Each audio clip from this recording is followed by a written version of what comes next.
एक बार की बात है, एक बहुत बड़ी आर्ट गैलरी ने कॉन्टेस्ट डिक्लेयर किया। उसमें उन्होंने अनाउंस किया कि जो भी पेंटर पीस को डिपिक्ट करने वाली वर्ल्ड की सबसे अच्छी पेंटिंग बनाएगा, उसको $10 मिलियन का इनाम मिलेगा। यह बात पूरी दुनिया में फैल गई और पूरी दुनिया से हजारों पेंटर्स ने अपनी अपनी पेंटिंग भेजी उस कॉन्टेस्ट में पार्टिसिपेट करने के लिए। उन हजारों पेंटिंग्स में से जो इस कॉन्टेस्ट के जजेस थे, उन्होंने फाइनली 100 पेंटिंग्स को शॉर्टलिस्ट किया और उन 100 पेंटिंग्स की एक एग्जीबिशन लगाई। उस एग्जीबिशन में इन सारे पेंटर्स को तो इनवाइट किया ही किया, साथ ही साथ मीडिया वाले भी बैठे हुए थे और मीडिया वालों के साथ हजारों लोगों की भीड़ भी जमा थी। क्योंकि प्राइज अमाउंट इतना बड़ा था तो सबका इंटरेस्ट था ये जानने में कि कौन जीतेगा, कि वो पेंटिंग कैसी होगी और कौन वो पेंटर होगा जिसको इतना बड़ा अमाउंट मिलेगा। फाइनली वो दिन आ ही गया। वहां पर सारी ही पेंटिंग्स देखने लायक थी और एक से बढ़कर एक थी। उसमें से कुछ पेंटिंग्स थी जहां पर सबसे ज्यादा भीड़ थी। जैसे एक पेंटिंग थी जहां पर एक बिल्कुल साफ पानी की नदी बह रही थी, जिसके पीछे कुछ पहाड़ थे, उसके ऊपर बर्फ जमी हुई थी और पीछे से सनराइज हो रहा था। एक और पेंटिंग थी जहां पर पेंटर ने पीस को डिपिक्ट किया था फुल मून नाइट के थ्रू, यानी कि एक बिल्कुल पीसफुल लेक थी जिसका पानी बिल्कुल स्टिल था, इतना स्टिल कि उसके अंदर आप रिफ्लेक्शन देख सकते थे आसपास में जो भी कुछ था उसका, बिल्कुल एक मिरर की तरह। और बिल्कुल डार्क आसमान में कुछ तारे चमक रहे थे और एक चांद चमक रहा था। उसके अलावा एक पेंटिंग थी जिसमें बिल्कुल सफेद बादल थे, नीला आसमान था और बिल्कुल हरी हरी घास थी। यानी कि सारी ही पेंटिंग्स ऐसी जिसको देख करके ही मन शांत हो जाए। तो कॉन्टेस्ट बहुत ही टफ था क्योंकि सारी पेंटिंग्स एक से बढ़कर एक थी। तो जजेस के लिए शॉर्टलिस्ट करना कि कौन सी पेंटिंग बेस्ट है, that was very very difficult. लेकिन वो मोमेंट आ ही गया जब जजेस ने अपना माइंड मेकअप कर लिया और एक पेंटिंग को इन सारी पेंटिंग्स में से सिलेक्ट कर लिया और उस पेंटिंग को एक बड़े से कर्टेन के पीछे रख दिया। सामने वो सारे पेंटर्स बैठे हुए थे, मीडिया वाले थे और हजारों लोगों की भीड़ थी। सबकी क्यूरियोसिटी बढ़ती चली जा रही थी क्योंकि अमाउंट बहुत बड़ा था। लेकिन जैसे ही वो पर्दा हटा और सामने से सबने उस पेंटिंग को देखा तो सब हैरान रह गए। सब एक दूसरे की शक्ल देखने लगे। किसी को कुछ समझ नहीं आ रहा था कि एक्चुअल में हो क्या रहा है, क्योंकि वो पेंटिंग जो वहां पर दिख रही थी वो दूर दूर तक शांति को डिपिक्ट नहीं कर रही थी। तो सबको लगा कि शायद उस आर्ट गैलरी से कोई गलती हुई है या जजेस से कोई गलती हुई है और किसी गलत पेंटिंग को वहां पे रख दिया है।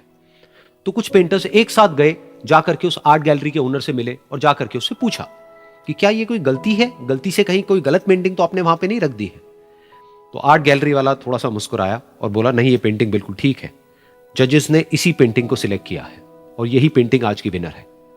सारे पेंटर्स ये जवाब सुन करके गुस्से से भर गए और सबने मिल करके रिवोल्ट कर दिया। और ये देख करके सारे मीडिया वाले अपनी अपनी जगह से खड़े हुए और भागते हुए गए उस आर्ट गैलरी के ओनर के पास में और अपने अपने माइक्स उनके मुंह के आगे कर दिए। तो अगेन वो आर्ट गैलरी का जो ओनर था वो हल्का सा मुस्कुराया और उसने कहा कि मुझे कुछ बोलने से पहले एक बार इस पेंटिंग को आप लोग ध्यान से देखिए, थोड़ा पास से देखिए, शायद आपको कुछ ऐसा नजर आए जो दूर से नजर नहीं आ रहा है। क्योंकि आप सबने एक चीज तो देख ली कि इस पेंटिंग में आंधी है, तूफान है, चारों तरफ सब कुछ तहस नहस हो रहा है, आसमान में बिजली कड़क रही है, काले बादल हैं, ये सब तो आपने देख लिया।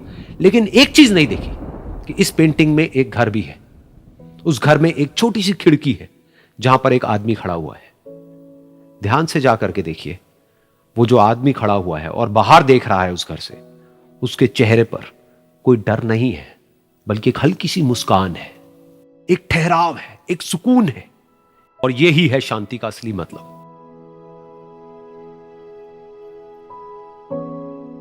यानी कि शांति का मतलब यह नहीं है कि हमारे बाहर सब कुछ शांत है और फिर हम शांत हैं, क्योंकि वो टेम्पररी है।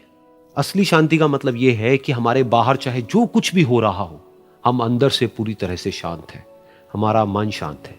क्योंकि जिसका मन शांत नहीं है, उसको चाहे आप कितनी भी सुंदर से सुंदर जगह पर ले जाकर के बिठा दो, वो वहां पर भी जाकर के दुखी ही रहेगा।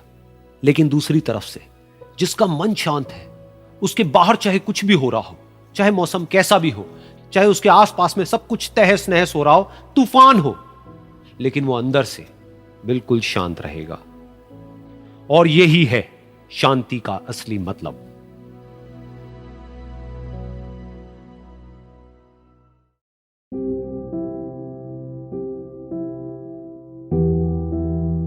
एक बार की बात है, एक छोटे से गांव में एक आदमी रहता था। उसके घर के पास में एक पहाड़ था जहां पर वो रोज सुबह जाता, उस पहाड़ पर थोड़ी देर के लिए वो बैठता, फिर वापस आ जाता। तो रोज की तरह वो सुबह सुबह जा रहा था। पीछे से उसका छोटा सा बेटा आया, उसने आकर के उसका हाथ पकड़ लिया और कहा कि आज मैं भी आपके साथ चलूंगा। उसने पहले तो उसको थोड़ा सा समझाया और मना किया, कहा कि जो रास्ता है वो बहुत ही छोटा है और चढ़ाई बहुत ज्यादा है, तो तुम मेरे साथ नहीं चल पाओगे। लेकिन फिर जब उस बेटे ने जिद करी तो पिता मान गया। तो दोनों पहाड़ पर चढ़ने लगे। पिता ने बेटे का हाथ कस के पकड़ा हुआ था। लेफ्ट साइड में पहाड़ थे, राइट साइड में खाई थी और रास्ता बहुत ही छोटा था। और वो पहाड़ की चोटी तक पहुंचने ही वाले थे, तभी रास्ते में एक बड़ा सा पत्थर आया। क्योंकि पिता उस रास्ते पर रोज आता था तो उसको पता था कि वहां पे पत्थर है, तो वो साइड से निकल गया।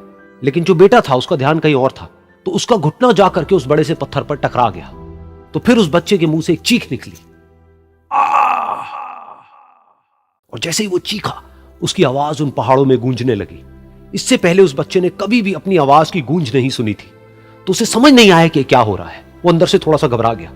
उसे लगा कि शायद कहीं कोई है जो छुप करके उसको देख रहा है और उसका मजाक उड़ा रहा है। फिर उस बच्चे ने बोला, कौन हो तुम? कौन हो तुम? तो जब उस बच्चे ने इस गूंज को सुना, उसे गुस्सा आ गया। उसे लगा कि कौन है ये जो मेरा मजाक उड़ाए चले जा रहा है। फिर उसने गुस्से से कहा, मैं तुम्हें छोड़ूंगा नहीं। और फिर जैसे ही उसने इस गूंज को सुना, वो घबरा गया। उसके पिता समझ गए थे कि क्या हो रहा है। उसने अपने पिता का हाथ कस के पकड़ लिया और उनसे पूछा, कौन है ये जो मुझे इतना तंग कर रहा है? कौन है ये जो मुझे इतना डरा रहा है? तो उसके पिता थोड़ा सा मुस्कुराए और उन्होंने खाई की तरफ देखा और जोर से बोला, मैं तुमसे बहुत प्यार करता हूं। ये सुनकर वो बच्चा हैरान हो गया। उसे समझ नहीं आया कि हो क्या रहा है, कि वही इंसान जो उसका मजाक उड़ा रहा है और उसको तंग कर रहा है, वो उसके पिता को बोल रहा है कि मैं तुमसे बहुत प्यार करता हूं। तो उसके पिता ने अपने बेटे को देखा और वो समझ गए कि उसके मन में क्या चल रहा है। और फिर दोबारा उन्होंने बोला, तुम बहुत अच्छे हो। और ये सुनकर उनका बेटा भी थोड़ा सा मुस्कुराया और पूछा अपने पिता से कि ये क्या हो रहा है। और फिर उसके पिता ने अपने बेटे को समझाया, ये जो आवाज तुम सुन रहे हो ना, ये किसी और की नहीं है, ये तुम्हारी ही आवाज है जो कि पहाड़ों में गूंज रही है और तुम्हें अपनी ही आवाज सुनाई दे रही है। जैसा तुम बोलते हो ठीक वैसा ही तुम्हें सुनाई देता है। अगर तुम गुस्से से कुछ कहोगे तो पलट करके जो आवाज आएगी उसमें भी गुस्सा होगा, लेकिन अगर तुम कुछ अच्छा कहोगे तो वो आवाज भी अच्छी होगी। बिल्कुल इसी तरह से हमारी जिंदगी में भी होता है। जैसा तुम अपने मन में इस जिंदगी के बारे में सोचते हो, ये जिंदगी तुम्हारे लिए बिल्कुल वैसी ही हो जाती है। अगर तुम मन ही मन अपने आप को ये बोलते रहोगे कि मेरी जिंदगी तो बहुत ही बुरी है, तो तुम्हारी जिंदगी सच में बुरी हो जाएगी। और अगर तुम अपनी जिंदगी से प्यार करोगे तो तुम्हारी जिंदगी भी तुमसे प्यार करेगी। ये बात उस बच्चे के दिमाग में घर कर गई और फिर वो दोनों उस पहाड़ की चोटी पर गए। लेकिन बच्चे के दिमाग में यही बात घूम रही थी। और फिर वो बच्चा खिलखिला के हंसा और उसने अपने दोनों हाथ खोले और अपनी पूरी ताकत से बोला, मैं तुमसे बहुत प्यार करता हूं।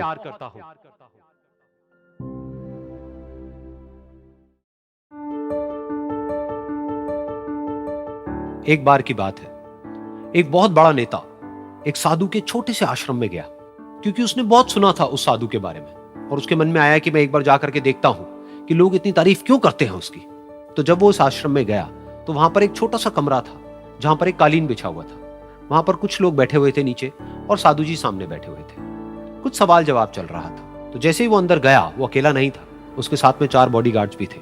और उसको ये आदत थी कि जहां पर भी वो जाता था लोग अपनी जगह से खड़े हो जाते थे, उसकी तरफ देखते थे, हाथ जोड़ते थे, अपना सर झुकाते थे। लेकिन यहां पर ऐसा कुछ भी नहीं हुआ। साधु ने उसकी तरफ देखा तक नहीं, क्योंकि वो साधु किसी के सवाल का जवाब दे रहे थे। लेकिन नेता को इस बात पे गुस्सा आ गया। नेता को लगा कि ये मेरी बेइज्जती है।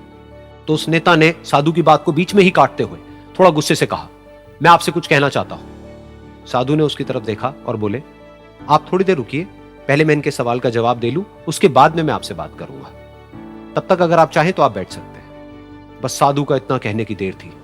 नेता का चेहरा गुस्से से लाल हो गया और फिर उसने अपना सारा गुस्सा उस साधु के ऊपर निकाल दिया। अभी तक वो नेता बहुत ही तमीज से बात कर रहा था, यानी कि आप कह करके बात कर रहा था। अब वो तू तड़ाक पे उतर आया। नेता ने उस साधु को कहा, तुझे पता भी है मैं कौन हूं और तू किससे बात कर रहा है? साधु ने उसकी तरफ देखा और कहा, मुझे इससे कोई फर्क नहीं पड़ता कि आप कौन हैं, लेकिन आप जो कोई भी हैं, अगर आप चाहते हैं कि मैं आपके सवाल का जवाब दूं या आपसे बात करूं तो आपको कुछ देर रुकना होगा। और साधु के ये कहते ही नेता गुस्से से पागल हो गया और वहीं सबके सामने चीखने चिल्लाने लग गया, अब मैं तुझे तेरी असली औकात दिखाऊंगा। तूने मुझसे पंगा लेकर के ठीक नहीं किया है। तुझे पता भी है मैं तेरे बारे में क्या सोचता हूं। साधु ने फिर से उसकी तरफ देखा और बड़े ही प्रेम से कहा कि मुझे इससे कोई फर्क नहीं पड़ता है कि आप मेरे बारे में क्या सोचते हैं। आप जो चाहे वो मेरे बारे में सोच सकते हैं। फिर उस नेता ने बोला कि तू चाहे सुनना चाहता है या नहीं, लेकिन मैं तुझे बताऊंगा यही सबके सामने कि मैं तेरे बारे में क्या सोचता हूं। तू एक बहुत ही घटिया इंसान है। तू कोई साधु नहीं है, तू एक ढोंगी है, पाखंडी है, और यहां पर जितने भी लोग बैठे हैं उन सबको बेवकूफ बना रहा है। तेरा बस एक ही मकसद है कि इन लोगों की जेब में जितना भी पैसा है वो सब तेरे पास में आ जाए। तू अपने फायदे के लिए इन लोगों का इस्तेमाल कर रहा है, और अब मैं तुझे नहीं छोड़ने वाला। तेरा पर्दाफाश करके रहूंगा पूरी दुनिया के सामने। लेकिन उसके इतना बोलने के बाद भी उस साधु के चेहरे पर हल्की सी मुस्कान बनी ही रही। ये देखकर वो और तिल मिला गया और उसने कहा, अब बहुत हुआ, अब मैं यहां एक मिनट भी नहीं रुकने वाला। लेकिन अभी भी तेरे पास में मौका है, अगर मुझसे माफी मांगनी है या मुझसे कुछ कहना है तो कह सकता है। इतना सब होने के बाद भी साधु बिल्कुल शांत था और उनके चेहरे पर एक मुस्कान थी। उन्होंने अपनी आंखें बंद कर ली। फिर साधु ने अपनी आंखें खोली, हाथ जोड़े और कहा कि मुझे आपसे कोई गिला शिकवा नहीं है। मेरे मन में आपके लिए कोई भी गलत ख्याल नहीं है। जो भी आपने मेरे बारे में कहा वो आपकी अपनी सोच थी, तो मुझे आप में कोई भी बुराई नजर नहीं आती है। मुझे आप एक बहुत ही भले इंसान लगते हैं। और साधु के इतना कहते ही नेताजी का दिमाग 7वें आसमान पर पहुंच गया। उनके चेहरे पर एक अजीब सी खुशी थी, क्योंकि उस साधु ने वो ही कहा जो बाकी सब लोग उस नेता को कहते हैं। और वो खुशी खुशी उस आश्रम से अपने घर की तरफ चला गया और जा करके अपने पिताजी के साथ में बैठ गया। उसके पिताजी की आंखें बंद थी और वो ध्यान में थे। पूरी जिंदगी उन्होंने सिर्फ लोगों की सेवा करी और बदले में कुछ भी एक्सपेक्ट नहीं किया। तो थोड़ी देर बाद जब उन्होंने अपनी आंखें खोली और देखा अपने बेटे को अपने साथ बैठे हुए, तो उनके बेटे के चेहरे पर आज एक अजीब सी खुशी थी जो आज से पहले उन्होंने कभी नहीं देखी थी। फिर उसने एक एक करके सब कुछ बताया कि आज क्या हुआ, किस तरह से वो आश्रम गया, वहां पर क्या हुआ, उसने क्या कहा, उन्होंने क्या कहा। तो जब इसके पिताजी ने पूरी बात सुनी तो थोड़ा सा मुस्कुराए और अपने बेटे को देख करके बोले कि उन्होंने तुम्हारी तारीफ नहीं करी है, क्योंकि उन्होंने वो नहीं कहा कि जो तुम हो, उन्होंने वो कहा कि जो वो खुद है। और तुमने जो भी कुछ उनको कहा वो नहीं कहा कि जो वो है, बल्कि तुमने वो कहा जो तुम खुद हो। यही बात वेदों में भी कही गई है, यथा दृष्टि तथा सृष्टि। ये दुनिया तुम्हें वैसी नहीं दिखती है जैसी कि ये दुनिया है। ये दुनिया तुम्हें वैसी दिखती है जैसे तुम खुद हो। जिसकी नजर जैसी है उसके लिए ये दुनिया वैसी ही है। तो अगर तुम अपनी दुनिया को बदलना चाहते हो तो उसका सिर्फ एक तरीका है, अपनी नजर को बदलो।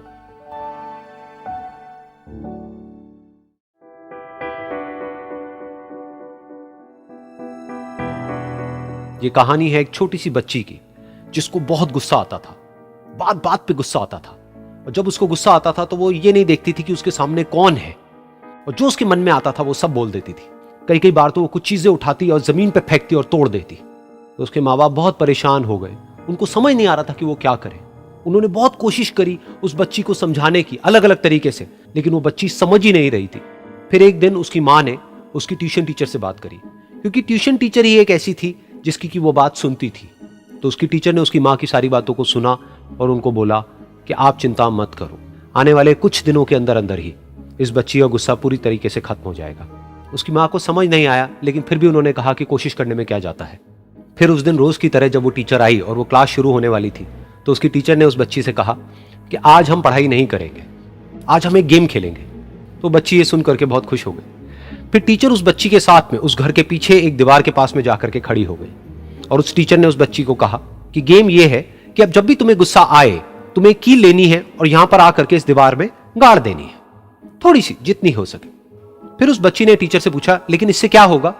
तो टीचर ने कहा कि जब ये गेम खत्म हो जाएगी तो तुम्हें एंड में एक प्राइज मिलेगा। फिर उस बच्ची ने बिल्कुल वैसा ही किया जैसे कि उस टीचर ने कहा था, यानी कि अब उसको जब भी गुस्सा आता तो वो जाती और जा करके एक कील उस दीवार में गाड़ देती। तो जैसा कि उस लड़की को बहुत गुस्सा आता था, तो पहले ही दिन वहां पर 10 से ज्यादा कीलें गड़ गई। लेकिन उन कीलों को गाड़ने के लिए उसको बार बार पीछे जाना पड़ता और जा करके उस कील को गाड़ना पड़ता। तो उसके दिमाग में आया कि जितनी मेहनत मैं लगाती हूं उस कील को गाड़ने में, उससे कम मेहनत में मैं अपने गुस्से को कंट्रोल कर सकती हूं। अगले दिन 8 कीलें गड़ी, उसके अगले दिन 6, फिर 4, फिर 3, फिर 2, फिर 1। फिर एक ऐसा भी दिन आया जब एक भी बार उसको गुस्सा नहीं आया और एक भी कील उस दीवार में नहीं गड़ी, और वो बच्ची बहुत खुश हो गई।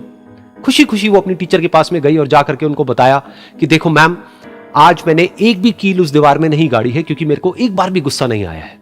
तो मैम ने उसको थोड़ी सी शाबाशी दी और मैम उसके साथ में उस दीवार के सामने जाकर के खड़ी हो गई। अब मैम ने उस बच्ची को कहा कि गेम अभी खत्म नहीं हुई है, अब तुम्हें क्या करना है कि जिस भी दिन तुमको बिल्कुल भी गुस्सा नहीं आता है, उस दिन के एंड में तुम एक कील को इस दीवार से निकाल दोगी। तो बच्ची ने वैसा ही किया, लेकिन क्योंकि कीलें बहुत ज्यादा थी तो 1 महीने से भी ज्यादा टाइम लग गया उन सारी कीलों को बाहर निकलने में। लेकिन एक दिन ऐसा भी आया जब सारी कीलें उस दीवार से बाहर निकल गई। फिर वो बच्ची बहुत ही खुश होकर के अपनी टीचर के पास में गई और जाकर के बोला कि अब उस दीवार में एक भी कील नहीं है। तो उसकी टीचर उस बच्ची के साथ में उस दीवार के सामने जाकर के खड़ी हुई। उसने देखा कि एक भी कील नहीं है दीवार में।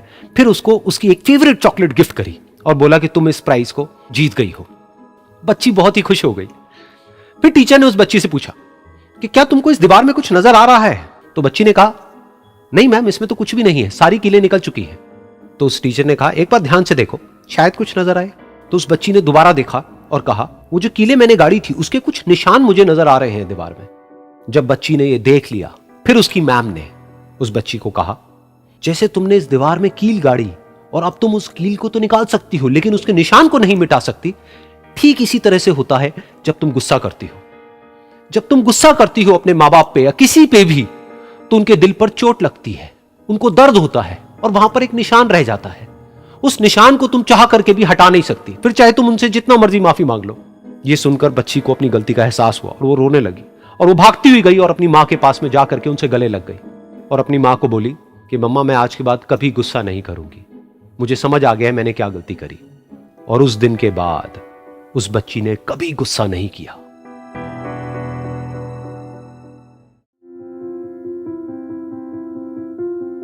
एक बार एक लड़की ने एक एंट्रेंस एग्जामिनेशन को क्रैक करने की बहुत कोशिश करी, बहुत मेहनत करी, लेकिन उसके बाद भी वो उसको क्रैक नहीं कर पाई, जिसकी वजह से वो अंदर से पूरी तरह से टूट गई, बहुत परेशान रहने लग गई, दुखी रहने लग गई।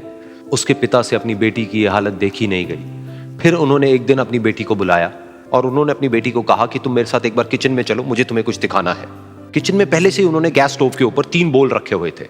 फिर उन्होंने उन तीनों बोल्स के अंदर पानी भरा, एक के अंदर कुछ आलू डाले, एक के अंदर कुछ अंडे और एक के अंदर कॉफी बीन्स, और उसको उबलने के लिए छोड़ दिया। उसके बाद में 5 मिनट हो गए, 10 मिनट हो गए, 20 मिनट हो गए और वो वहां पर खड़े रहे अपनी बेटी के साथ में और उसको देखते रहे।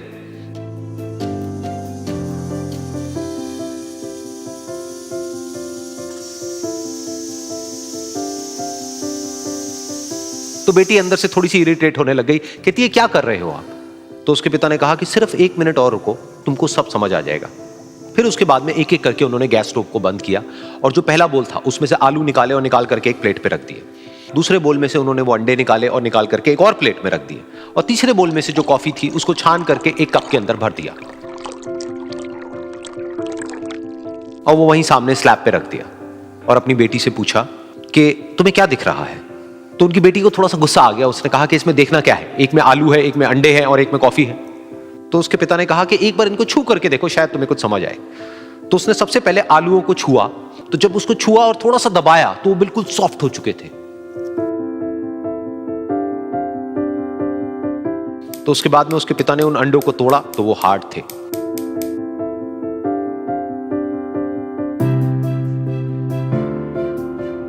और फिर उसके पिता ने वो कॉफी वाला कप उठाया और अपनी बेटी को कहा कि एक बार इसको सूंघ करके देखो। तो जब उनकी बेटी ने उस कॉफी को सूंघा तो उसके चेहरे पर एक स्माइल आ गई। फिर उसके पिता ने अपनी बेटी को कहा कि तुमने ध्यान से देखा कि क्या हुआ यहां पर? ये तीनों ही बिल्कुल एक ही सिचुएशन में गए, लेकिन तीनों ने अलग अलग तरीके से रिस्पॉन्ड किया। तो पहला यानी कि आलू, जब हमने उसको उस पानी में डाला था उससे पहले वो बहुत ही हार्ड थे और स्ट्रांग थे, लेकिन गर्म पानी में जाने के बाद में वो अंदर से बिल्कुल सॉफ्ट हो गए, यानी कि कमजोर पड़ गए। दूसरे थे अंडे, जो गर्म पानी में जाने से पहले अंदर से बिल्कुल ही कमजोर थे, लेकिन गर्म पानी में जाने के बाद वो अंदर से स्ट्रांग हो गए। तीसरी थी कॉफी, जिसने कुछ ऐसा किया जो इन दोनों से बिल्कुल अलग था, यानी कि उसने उस गर्म पानी में जाने के बाद में खुद को नहीं बदला बल्कि उस पानी को ही बदल दिया। बिल्कुल इसी तरह से हमारी जिंदगी में भी होता है। तुम्हारे ऊपर है कि तुमको इन तीनों में से क्या बनना है। एक, आलू के जैसा, यानी कि जब तुम्हारी जिंदगी में कोई मुश्किल आए तो तुम अंदर से पूरी तरह से टूट जाओ, यानी कि कमजोर पड़ जाओ। दूसरा, अंडे के जैसा, यानी कि जैसे ही तुम्हारी जिंदगी में कुछ मुश्किलें आए, वो मुश्किलें तुमको अंदर से तोड़े नहीं बल्कि तुम अंदर से और स्ट्रांग हो जाओ। या फिर तीसरा, यानी कि कॉफी के जैसा, मतलब कि जब तुम्हारी जिंदगी में कुछ मुश्किलें आए तो तुम ना सिर्फ उन मुश्किलों का डट करके सामना करो बल्कि अपनी जिंदगी को ही बदल दो।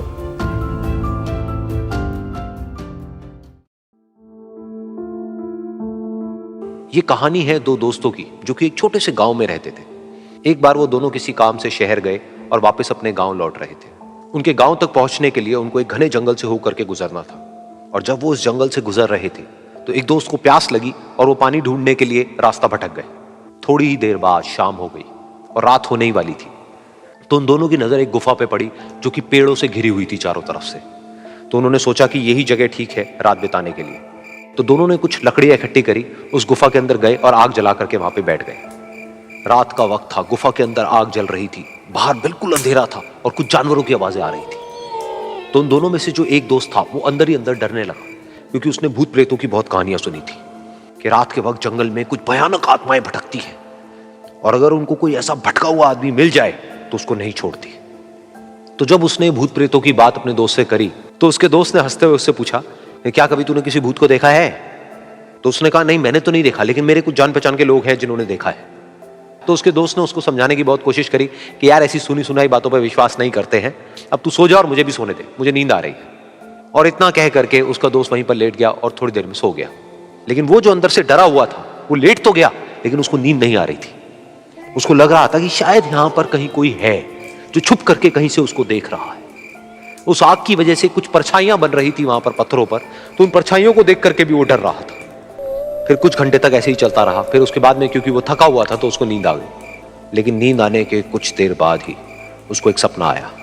सपने में उसको एक बहुत ही भयानक परछाई उसकी तरफ बढ़ती हुई नजर आई। अब जैसे जैसे वो अंदर से डरता चला जा रहा था, वो परछाई उसके और पास आती चली जा रही थी और बड़ी होती चली जा रही थी। और उस परछाई में एक हाथ उसको नजर आया जिसके बड़े बड़े नाखून थे, और वो हाथ उसकी तरफ बढ़ता चला गया और उसके गले तक पहुंचने ही वाला था कि तभी वो डर करके एकदम से उठा। फिर उसने अपने दोस्त की तरफ देखा जो कि सो रहा था, उसको पकड़ करके जोर से उठाया। फिर उसने अपने दोस्त को बताया कि उसके साथ में क्या हुआ। तो उसका दोस्त फिर हंसने लगा। फिर उसके दोस्त ने उसको कहा, अब अगर दोबारा से तुझे वो परछाई दिखे तो तू वही कहियो जो मैं तुझे कह रहा हूं कहने के लिए, फिर देखते हैं वो परछाई तेरा क्या करती है। तुझे अपने अंदर ही अंदर बोलना है, मैं तुझसे नहीं डरता, सामने आ। तो उसके दोस्त ने वैसा ही किया। थोड़ी देर बाद दोबारा से उसको सपने में वही परछाई नजर आई और वो परछाई धीरे धीरे उसकी तरफ बढ़ने लगी। लेकिन इस बार वो उस परछाई से डरा नहीं, बल्कि अपनी पूरी हिम्मत जुटा करके उसने वो ही कहा, मैं तुझसे नहीं डरता, सामने आ। मैं तुझसे नहीं डरता, सामने आ। मैं तुझसे नहीं डरता, सामने आ। जैसे जैसे वो ये बोलने लगा, वो परछाई छोटी होने लगी और उससे दूर होने लगी। वो बोलता रहा, वो परछाई छोटी होती रही और धीरे धीरे वो परछाई दिखनी बंद हो गई। बिल्कुल ऐसा ही हमारी जिंदगी में भी होता है। हमारे अंदर जितने भी डर है, उससे हम जितना डरते हैं हम उतना ही छोटे होते चले जाते हैं और वो डर उतने ही बड़े होते चले जाते हैं। लेकिन अगर हम अपने अंदर के डरों से नहीं डरते हैं और उसका सामना करते हैं तो दुनिया का ऐसा कोई भी डर नहीं है जो कि हमें डरा पाए।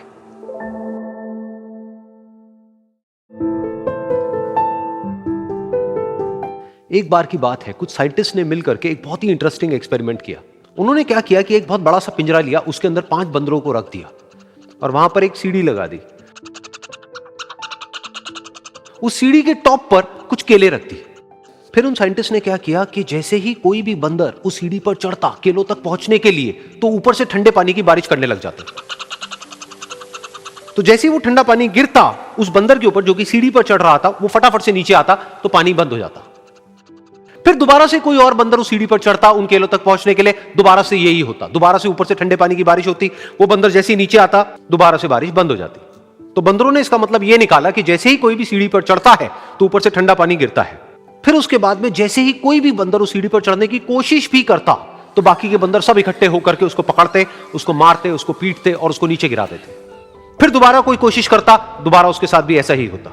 फिर उन साइंटिस्ट ने क्या किया कि उन 5 बंदरों में से एक बंदर को उस पिंजरे में से निकाला और उसकी जगह एक नए बंदर को उस पिंजरे के अंदर डाल दिया। अब उस बंदर को नहीं पता था कि यहां पर क्या खेल चल रहा है। उसको जैसे ही सीढ़ी के ऊपर वो केले नजर आए, वो फटाफट से उस सीढ़ी के ऊपर चढ़ने लगा। अब की बार साइंटिस्ट ने कोई बारिश नहीं करी, लेकिन फिर भी जो बाकी के बंदर थे उन्होंने इसको पकड़ा, सीढ़ी से नीचे उतारा और मारने पीटने लग गए। इस बंदर को समझ नहीं आया कि मेरे को क्यों मारा जा रहा है, तो उसने दोबारा कोशिश करी। जैसे ही उसने दोबारा कोशिश करी, दोबारा से उन 4 बंदरों ने वही किया।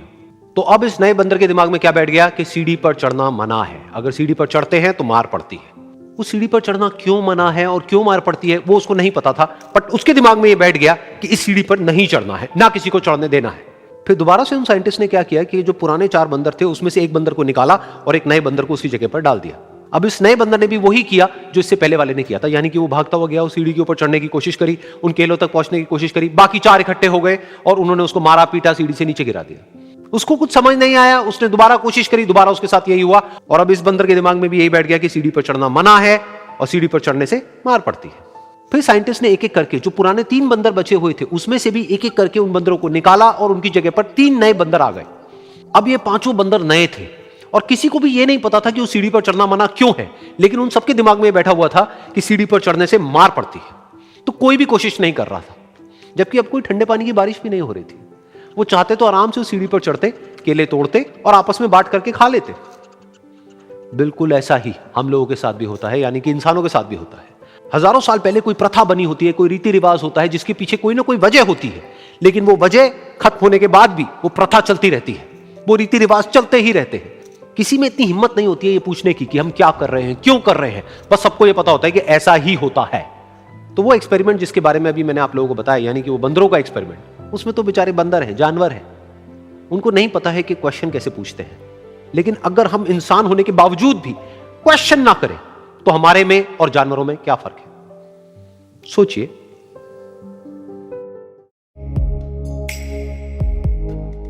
एक छोटा सा गांव था, वहां पर एक आदमी पहाड़ पर पत्थर तोड़ने का काम करता था। उसको अपनी जिंदगी से कोई गिला शिकवा नहीं था। पूरा दिन वो काम करता, मेहनत करता, दिन के एंड में जो थोड़ा बहुत पैसा मिलता वो जा करके अपने परिवार के साथ में थोड़ा सा टाइम स्पेंड करता और चैन से सो जाता। तो एक दिन रोज की तरह वो अपना काम खत्म करके अपने घर की तरफ जा रहा था, तो रास्ते में चलते चलते उसके मन में ख्याल आया कि ये भी कोई जिंदगी है कि सुबह से शाम तक मैं पत्थर तोड़ने का काम करता हूं और एंड में मेरे को थोड़े से पैसे मिलते हैं, जिसमें मुश्किल से मेरा और मेरे परिवार का गुजारा हो पाता है। काश कुछ ऐसा हो जाए कि कहीं से मुझे कोई ऐसी शक्ति मिल जाए कि जो भी मैं चाहता हूं वो सच हो जाए। वो अपने घर पर गया, उसने खाना खाया, लेकिन उसका ध्यान खाने की तरफ नहीं था, उसके दिमाग में यही ख्याल चल रहा था। उसके बाद में वो यही सोचते सोचते सो गया। फिर नींद आने के कुछ देर बाद उसको एक सपना आया। सपने में उसने देखा कि रोज की तरह वो अपना काम खत्म करके अपने घर लौट रहा था। रास्ते में उसने एक बहुत ही बड़ा घर देखा और उसके मन में आया कि काश ये घर मेरा होता और मैं इसका मालिक होता। और उसके ये सोचते ही वो उस घर का मालिक बन गया। उसको यकीन ही नहीं हो रहा था कि जो उसने सोचा वो बन चुका है। लेकिन उसकी खुशी ज्यादा देर नहीं टिक पाई, क्योंकि उसको एकदम से एक शोर सुनाई दिया। उसने अपने घर के बाहर देखा कि एक बहुत बड़ी रैली निकल रही है, जिसमें बीचों बीच एक पॉलिटिशियन है जो ऐसे ऐसे हाथ हिला रहा है, और वहां पर जितने भी लोग खड़े थे सब उसके नाम के नारे लगा रहे थे, उसके आगे हाथ जोड़ करके खड़े थे, सब उसको देखने के लिए तड़प रहे थे। तब उसको यह एहसास हुआ कि मैं कितना छोटा हूं उसके आगे। और फिर उसके अंदर से एक ख्याल उठा कि काश मैं ये पॉलिटिशियन होता और मेरे पास भी इतनी ही पावर होती जितनी कि इसके पास में है। बस उसका इतना सा सोचने की देर थी, वो पॉलिटिशियन बन गया। उसकी खुशी का ठिकाना नहीं था, क्योंकि उसके आसपास में हजारों लोगों की भीड़ थी और सब उसको देखने के लिए तरस रहे थे, तड़प रहे थे। लेकिन उसकी ये खुशी भी ज्यादा देर नहीं टिक पाई।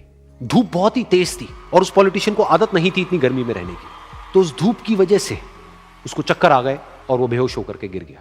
फिर उसको एहसास हुआ कि ये पॉलिटिशियन सबसे ताकतवर नहीं है, ये जो सूरज है ये सबसे ताकतवर है। और उसके मन में आया कि काश मैं ये सूरज बन जाऊं तो मेरे आगे कोई नहीं टिक पाएगा।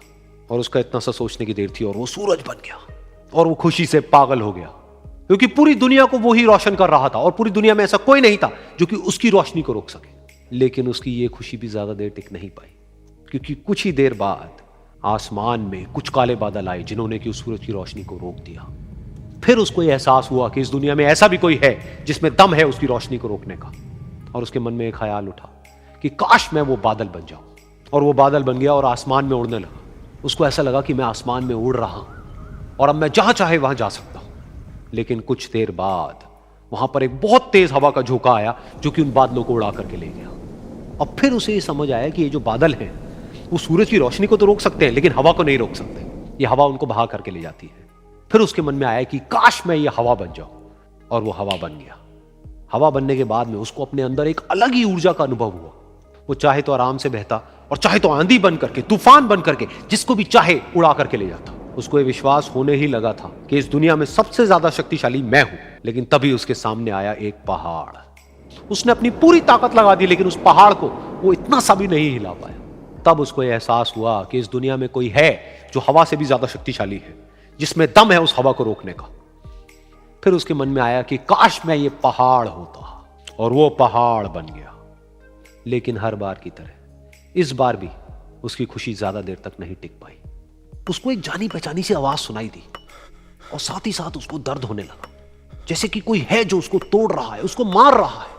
तो दर्द से वो चीखने लगा और उसके मन में आया कि काश मैं वो बन जाऊं, क्योंकि इस पहाड़ को तोड़ने का दम रखता है। लेकिन इस बार उसकी ये ख्वाहिश पूरी नहीं हुई। वो रोने लगा, चीखने लगा, चिल्लाने लगा, उसने अपनी पूरी जान लगा दी, लेकिन इस बार वो नहीं बन पाया। उसका दर्द बढ़ता ही चला जा रहा था और दर्द की वजह से एकदम से उसकी नींद खुली और सामने शीशा था। उसने शीशे में देखा और उसको समझ आया कि सपने में मैं वो क्यों नहीं बन पा रहा था जो मैं बनना चाहता था, क्योंकि असलियत में मैं वो ही हूं।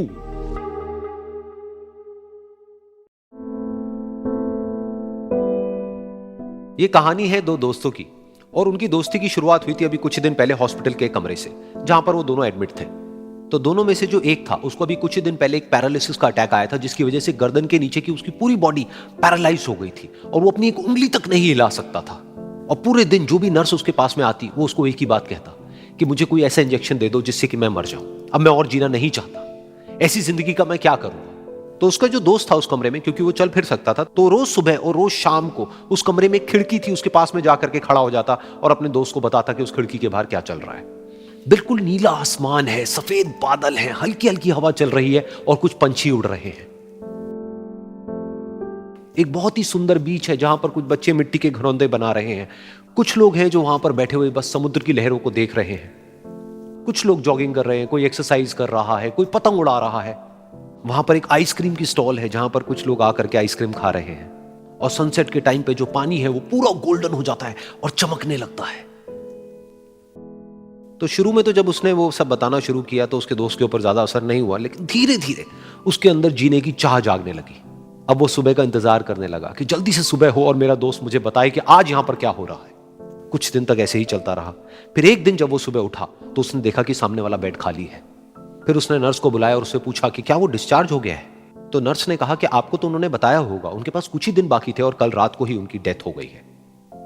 ये सुन करके उसके अंदर की उम्मीद पूरी तरह से टूट गई, क्योंकि सिर्फ उसका दोस्त ही था जिसने उसको बाहर की दुनिया से जोड़ा हुआ था, जिसकी वजह से वो जान पाता था कि बाहर क्या हो रहा है और ये दुनिया कितनी खूबसूरत है।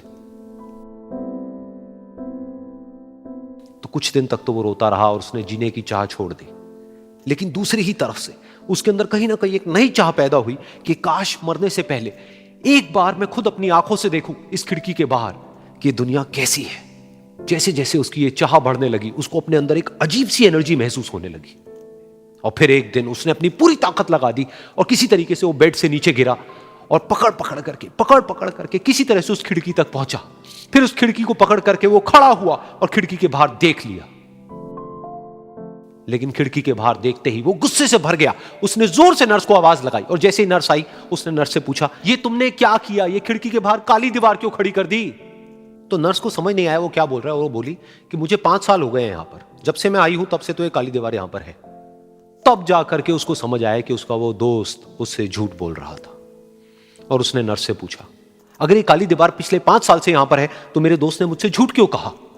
तो नर्स थोड़ा सा मुस्कुराई और बोली कि मैं ये तो नहीं जानती कि उन्होंने आपसे झूठ क्यों कहा, लेकिन मैं इतना जरूर जानती हूं कि जो भी कुछ उन्होंने आपसे कहा उसी वजह से आप अभी अपने पैरों पर खड़े हैं। तो इस कहानी से हमको यह सीखने को मिलता है कि जो हमारे शब्द हैं, जो हमारे वर्ड्स हैं, जो हम अपने मुंह से बाहर निकालते हैं, उसमें इतनी पावर है जिसकी कोई हद नहीं है। वो किसी आदमी को गिरा भी सकते हैं और उसको उठा भी सकते हैं। तो अब आपके ऊपर है कि आप अपनी इस पावर को यूज करते हो या मिस यूज करते हो।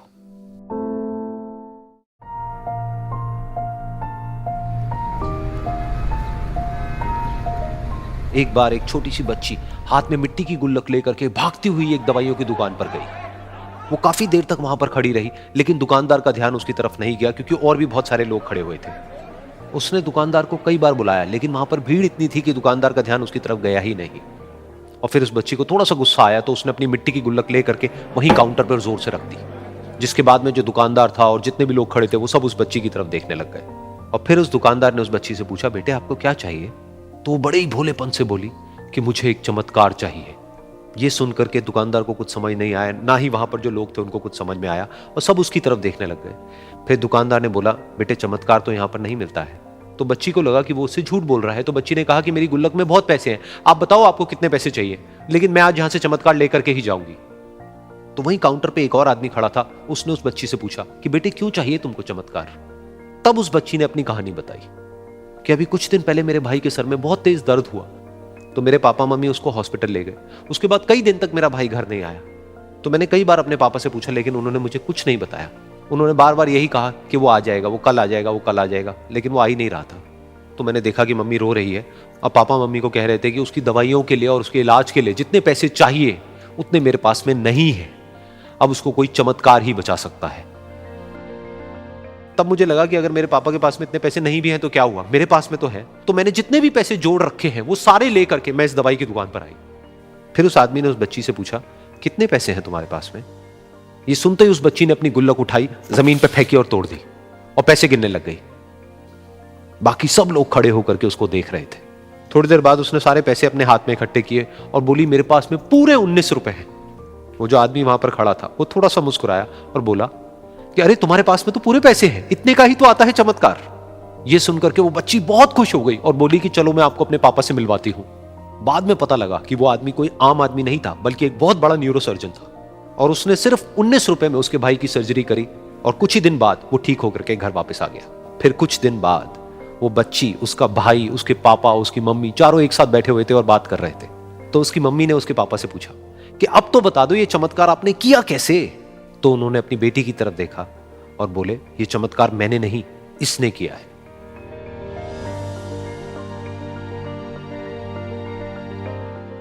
तो यहां पर एक बहुत बड़ी बात है जो हम उस छोटी सी बच्ची से सीख सकते हैं कि जिंदगी में कभी कभी ऐसा होता है कि हमको कोई रास्ता नजर नहीं आ रहा होता है और हम लोग हिम्मत हार जाते हैं। तब हमारे अंदर एक बच्चा होता है जो कोशिश करने से कभी भी पीछे नहीं हटता है। वो हार मानने को तैयार नहीं होता है क्योंकि उसको ना शब्द समझ नहीं आता है। वो बच्चा जिसके लिए कुछ भी नामुमकिन नहीं है, क्योंकि वो हर हाल में कोशिश करता ही रहता है।